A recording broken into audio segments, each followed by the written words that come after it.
Salut à tous, on se retrouve aujourd'hui pour une nouvelle vidéo TCG. On va encore aujourd'hui parler de la prochaine série de cartes Pokémon Évolution Prismatique parce qu'il y a beaucoup de choses à dire. Merci d'ailleurs pour l'accueil que vous avez réservé à ma dernière vidéo sur le sujet. Malgré le titre et la miniature putaclic, vous avez été nombreux à me mettre un like. Merci du fond du cœur. N'hésitez pas pour cette vidéo à en faire de même, à mettre votre plus beau like et à me dire en commentaire ce que vous pensez de cette vidéo. Mine de rien, on est désormais à 2 semaines de la sortie de cette nouvelle série.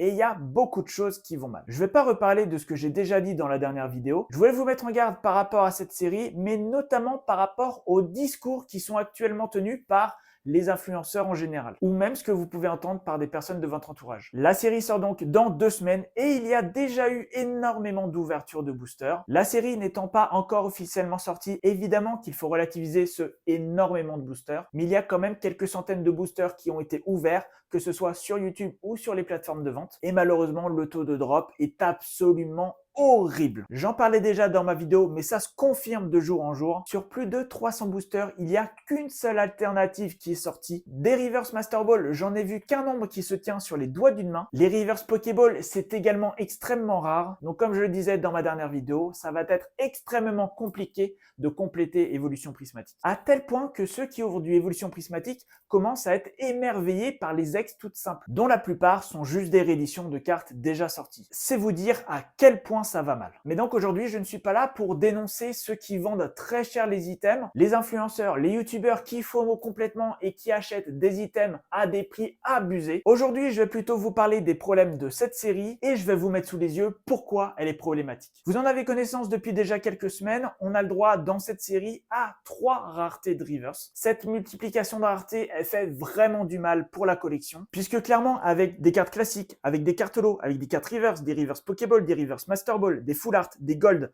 des alternatives, il y a beaucoup trop de raretés différentes. Mais encore, si ce n'était que ça. Malheureusement, comme je l'ai dit, le taux de drop est vraiment horrible, ce qui fait que la série est vraiment très frustrante à ouvrir. Encore plus si vous faites la connerie d'acheter les boosters à des prix ahurissants. Je le répète, si vous souhaitez ouvrir du Évolution Prismatique, ouvrez-le au prix conseillé parce que clairement, déjà au prix conseillé, la frustration sera immense. Donc ne mettez pas des 1000 et des 100 dans des items qui logiquement seront facilement trouvables. Mais le principal problème de cette série, évidemment, il accourt depuis déjà quelques semaines voire quelques mois, c'est la spéculation. La spéculation financière, évidemment, avec énormément de scalping et plein de gens qui ont pu avoir les items en avance et qui n'hésitent pas à les revendre x3, x4, x5. On en voit pas mal des tripacks et des coffrets vendus 80, 90, 100 euros. Évidemment, c'est beaucoup trop cher. Évidemment, n'achetez pas, n'engraissez pas ces personnes-là. Mais au-delà de la spéculation financière, il y a une autre forme de spéculation qui est terrible. C'est comme je disais en début de vidéo, tous ces discours débiles, ces fake news sur la série. Je fais juste une petite parenthèse,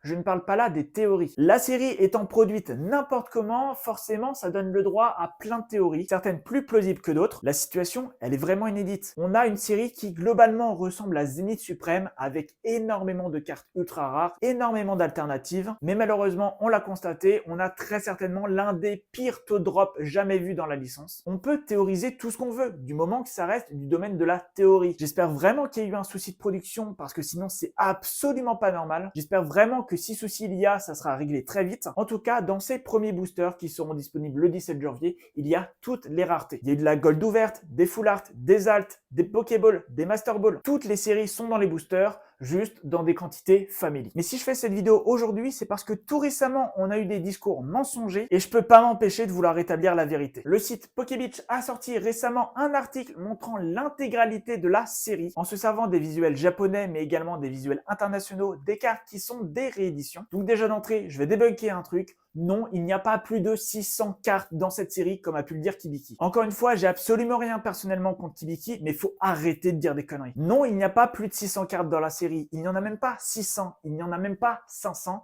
Il y en a exactement 498. Alors oui, 498, c'est énorme et ce qui montre bien que cette série va être impossible à compléter. Mais il s'agirait d'être un peu sérieux et d'arrêter de dire des conneries, notamment quand on a une grosse audience. Ceci étant dit, je voulais plus globalement vous mettre en garde. Comme je l'ai dit, c'est une série qui sera impossible à compléter, hormis si vous mettez des 1000 et des 100 dans des boosters. Mais en plus, c'est une série qui est ultra frustrante à l'ouverture et qui n'a pas grand chose de nouveauté. Le set classique, hors secrète, contient 131 cartes. J'ai fait le calcul, grâce notamment à l'article l'article de PokéBeach, il y a 65 cartes qui sont des reprints, ce qui fait que à une carte près, la moitié de ce set est disponible ailleurs dans les autres séries. En plus, 4 cartes de cette série sont déjà présentes dans les autres séries sous un visuel différent, donc là aussi on peut pas vraiment parler de nouveauté. En plus, dans cette série, il y a 2 cartes, Black Belt Practice et Recherche Professorale, qui ont 4 exemplaires différents. C'est la même carte, le même effet, il y a juste 4 visuels différents. Est-ce qu'il y a une vraie utilité? Pas du tout. Est-ce que c'est du remplissage? Évidemment. À cela s'ajoute le fait qu'il y ait 25 cartes X classiques dans la série, ce qui nous donne 106 cartes communes, peu communes et rares, des cartes qui ont donc des versions reverse. On a donc dans la série 25 cartes X, 106 cartes classiques, 106 cartes reverse classiques, 106 cartes reverse Pokéball, 106 cartes reverse Master Ball, plus 49 secrètes, pour un total de 498 cartes, comme je vous le disais précédemment. Donc non, il n'y a pas plus de 600 cartes dans la série. Pas plus que le set complet coûtera des milliers des cents, voire des sommes à plus de 5 chiffres, comme on peut lire et entendre. Parce que ça serait vraiment un très mauvais signal donné par Pokémon Company. Je l'ai déjà dit, mais si vous dégoûtez les enfants, si vous dégoûtez les familles, la licence va mourir. Faut arrêter avec ces discours qui sont au mieux des fake news, au pire des mensonges délibérés. Quand je vois David Lafarge qui harangue la foule pour vendre toujours plus cher des boosters, je vous disais que je ne serais pas surpris si dans son live vote, il y avait des boosters qui se vendaient à 40 balles pièce. Ce n'a pas été le cas parce que les boosters se sont vendus en moyenne 90 € pièce. 90 €, c'est près de 5 fois le prix d'un tripack pour juste un booster. Finalement, on n'imagine pas à quel point la connerie humaine peut aller et ça va faire très mal au hobby. Allez-y, continuez avec ce genre de choses et vous allez scier la branche sur laquelle vous êtes assis. Le hobby Pokémon est un hobby très cool parce que c'est un hobby qui est accessible. Le jeu est vraiment très accessible, que ce soit en termes de règles, mais également en termes de cartes. Et la collection, même si évidemment il y a certains prix qui sont affolants, les sets classiques sont à chaque fois très accessibles, très peu chers. Vous pouvez finalement compléter toute une série pour pas grand chose. Évidemment, vous n'aurez pas les cartes secrètes, mais un full set se fait sans dépenser trop d'argent. Là, malheureusement, on est revenu en 2021 dans une période très sombre pour le TCG Pokémon. J'ai pas envie qu'on y revienne, même si on y va à vitesse grand V. Donc je continuerai, même si j'ai une faible audience, à dire ce que je pense, à dire que vraiment certains font des conneries et que ces personnes qui font des conneries sont parfois encouragées par des youtubeurs, par des influenceurs qui feraient mieux d'être un peu plus responsables. Ce hobby est très cool, ça serait vraiment con qu'il meure pour des décisions débiles. Je conclurai donc cette vidéo en vous disant de faire très attention à ce que tout le monde dit. Personne n'est digne de confiance absolue. Même les plus grands youtubeurs peuvent vous dire des conneries. Donc comme à chaque fois, faites-vous votre propre avis, achetez au prix conseillé et pas à des prix débiles et faites bien gaffe à votre argent.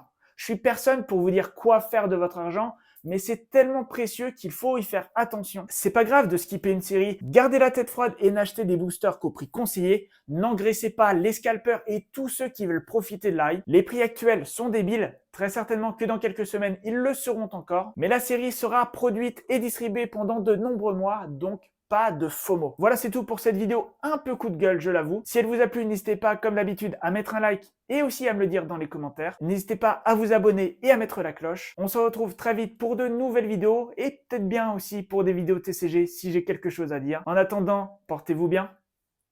Ciao.